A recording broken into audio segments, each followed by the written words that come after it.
मी जन्मापासून आतापर्यंत पूर्ण शहरमध्ये म्हणजे पूर्ण जीवन शहरमध्ये झालं.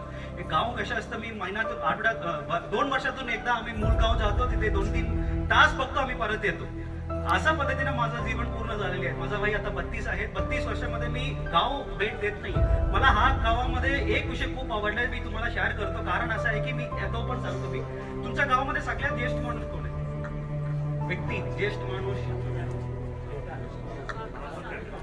नाहीये. तुमच्या गावामध्ये सगळ्यात ज्येष्ठ माणूस हा झाड आहे. 30 वर्ष माझा सेवाच आहे. सेवा निवृत्तीच्या वेळी सुद्धा मी इथे येईन, तेव्हा सुद्धा हा झाड इथे आणि सगळ्या गावकरीच्या मी मनापासून अभिनंदन करतो. हा झाड अशा पद्धतीने ठेवण्याच्या बद्दल.